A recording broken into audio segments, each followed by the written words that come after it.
Hello, bienvenue dans Allo Coach série course à pied pour un nouveau numéro consacré aux différents types d'entraînement. Courir pour courir, c'est bien, mais apprendre à courir, c'est beaucoup mieux. Stéphane Masson, éducateur sportif, est ici pour partager ses conseils avisés sur les différents types d'entraînement. Bonjour coach. Bonjour Émilie, bonjour à tous. Il est donc utile de varier son type d'entraînement tant pour améliorer ses performances que pour garder du plaisir. Stéphane, comment faire pour donner du sens et un peu de folie à mes séances de course? Peut-être y a-t-il des formules pour gagner en endurance ou encore en vitesse? Que pouvez-vous nous dire?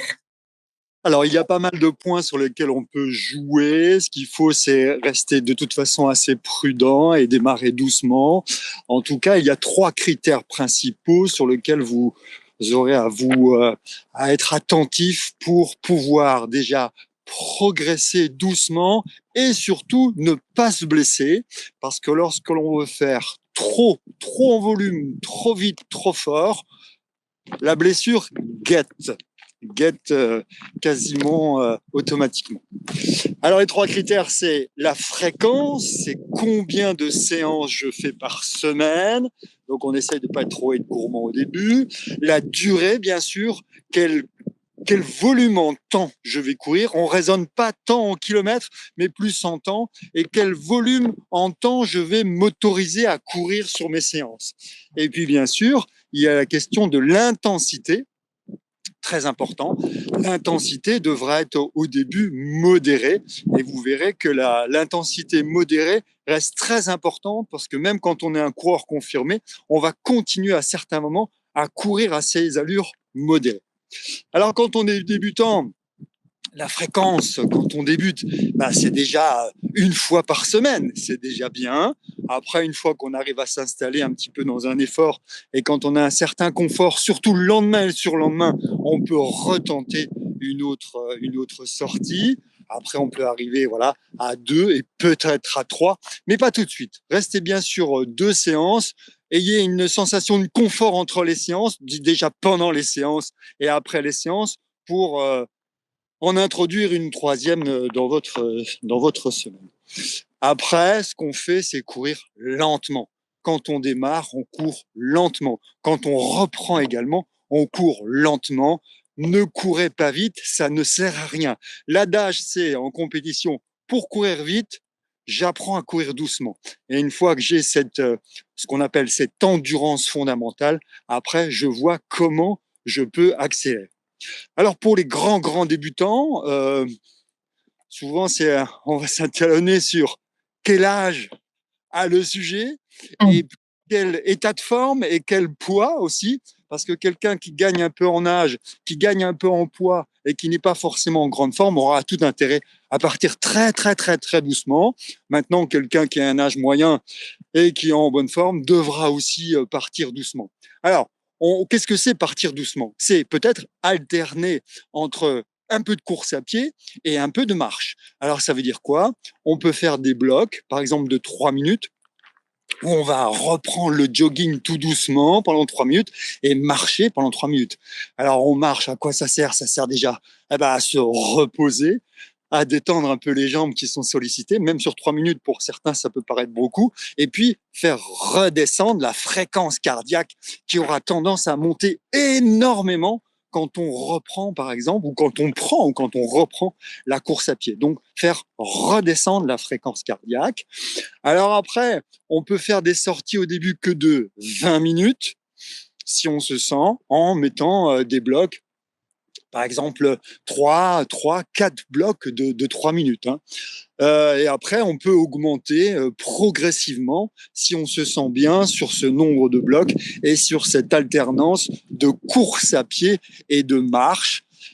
À ce moment-là, on pourra aller jusqu'à 40 minutes, 50 minutes, 55, voire même 1 heure une fois qu'on est à l'aise. Après, les blocs, eh bien, on va s'arranger à augmenter le nombre de blocs. Et puis, au bout d'un moment, on va diminuer le nombre de blocs, mais par contre, on va augmenter la durée des blocs pour aller progressivement sur, par exemple, 3 blocs de 15-20 minutes. Et après, pourquoi pas, une fois qu'on est très à l'aise, 2 blocs de 25-30 minutes avec juste une pause de 2 minutes pour se détendre un peu les jambes et puis pour faire une différence entre une partie un peu dite échauffement très douce et avec une partie un tout petit peu plus rapide après ces 20 minutes, 20-25 minutes d'échauffement. Une fois que vous êtes coutumier de ça, on peut dire que vous rentrez un petit peu dans une notion de coureur, on va dire un peu plus confirmé. Ce qu'on fait, c'est qu'on va essayer de prendre un petit peu de vitesse. Mais on ne prend pas de vitesse sur toute sa séance. On va fractionner l'effort. C'est-à-dire qu'il y aura toujours une partie d'échauffement, inévitablement. L'échauffement, c'est 10, 12, 15, 20 minutes. Et une partie de retour au calme de 10, 15 minutes. Et donc, vous allez glisser ce qu'on appelle un cœur de séance qui est fractionné. On peut commencer éventuellement par du fractionné dit court. Le fractionné court, c'est par exemple une série de 10 fois 30-30. Donc, c'est 30 secondes vite, 30 secondes lentes pour récupérer. Quand on est à l'aise, on peut multiplier, peut-être faire 2 séries de ce type quand vraiment on est très à l'aise. Alors, vous me direz, qu'est-ce que c'est courir vite? Courir vite, c'est courir à quelque chose qui pourrait ressembler à votre 100% de fréquence cardiaque maxi et ou votre 100% de VMA, la vitesse maximale aérobie. C'était ça, donc voilà, j'allais vous poser la question justement. Qu'est-ce que c'est que cette VMA? Alors, on va pas prendre de temps aujourd'hui pour le faire. On dédiera une vidéo spécialement pour expliquer ce que c'est que cette vitesse maximale aérobie et surtout comment on s'en sert et comment on la détermine. Vous verrez, c'est très intéressant. Donc, toujours est-il, c'est qu'on va courir à quelque chose qui peut ressembler à 100% de fréquence maxi. Alors, l'idéal, c'est d'avoir peut-être une montre au poignet. Il existe des petits produits qui sont pas très coûteux, qu'on peut trouver dans tous les magasins de sport pour surveiller sa fréquence cardiaque maxi quand on court vite. Et surtout, on va regarder comment ça descend. Et ça, pareil, on fera une vidéo complètement dédiée à ça, à l'utilisation de la montre et comment on surveille sa fréquence cardiaque et sa VMA pour être, on va dire, rentré dans une dimension de précision dans l'effort. Alors, une fois qu'on a fait cette petite séance qu'on introduit une fois par semaine et qu'on est très à l'aise, on va introduire une deuxième peut-être séance de fractionner. Et là, on rentre dans la dynamique de fractionner un petit peu plus long avec, par exemple, une fois, 10 fois, 1 minute 30 d'effort. Et là, c'est long avec une intensité un petit peu moindre. Là, on ne sera plus à 100%, mais on sera aux alentours des 90-95% de fréquence cardiaque maxi et avec une alternance de pause d'1 minute de course un petit peu plus lente.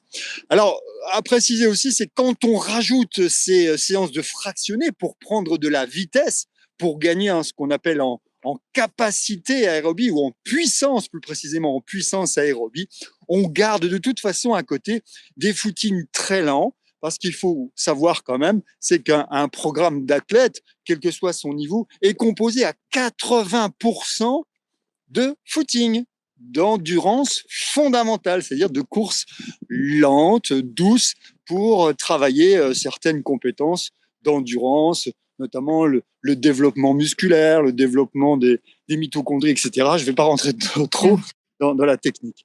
Enfin, vous voyez la dynamique. Et une fois qu'on a ça et qu'on est très à l'aise, là, on est déjà à 2, voire 3 séances par semaine. Après, on peut rajouter une 4e séance où on va là faire du long, ce qu'on appelle des séances longues en fonction de ce que vous voulez. Et si vous voulez participer à des courses, par exemple un 10 km ou un semi-marathon, des séances qui vont faire au-delà des 1h15, des séances comme je vous les ai décrites là, avec un échauffement, un retour au calme et un cœur de séance qui peuvent durer 1h15. Lorsque l'on rentre dans la dynamique de séances longues, on va dépasser 1h15 pour aller à 1h20, 1h30, 1h40, 1h50 et voire plus si vous montez sur des distances de course que vous auriez en objectif. Toujours est-il, ce qu'il faut savoir, c'est que le maître mot de tout ça, c'est progressivité. On ne s'emballe jamais et surtout régularité. Et ce qu'il faut savoir aussi, c'est au-delà de la course à pied et de l'effort qu'on va faire pour développer sa capacité cardiaque, cette fameuse capacité à stocker l'énergie et à consommer de l'oxygène, c'est aussi faire des étirements et du renforcement musculaire. Voilà ce que je pouvais vous dire aujourd'hui sur les différents types de séances qu'on peut faire pour progresser en running. Eh ben, merci beaucoup, coach. En effet, c'était très, très complet. Et c'est vrai que parfois, on se dit, ben voilà, je chausse ma paire de baskets et je me lance. Mais voilà, quand on veut progresser, en tous les cas, et puis garder aussi la motivation, on peut tout à fait suivre un plan d'entraînement dédié et approprié. Et puis en plus, ça permet effectivement de garder tout le plaisir. Donc merci. On a maintenant de quoi mettre toutes les chances de notre côté pour débuter dans la course à pied. On devient presque des coureurs confirmés. Et puis pour un plan d'entraînement sur mesure et un coaching personnalisé, sachez que Stéphane propose des rendez-vous en face à face, par téléphone ou en visio pour vous aider à atteindre vos objectifs. Vous pouvez retrouver toutes les informations sur son site internet mason, M-A-2-S-O-N, le tiré du 6 coach.com. Et si vous souhaitez d'autres informations pour vous aider dans votre pratique de la course à pied, n'hésitez pas à nous laisser vos commentaires dans la rubrique des commentaires en dessous de cette vidéo et nous ne manquerons pas d'y répondre. Coach, un grand merci. À votre service et plaisir. Et merci à toutes et à tous de nous avoir suivis. À très bientôt. À bientôt, au revoir à tous, au revoir Émilie.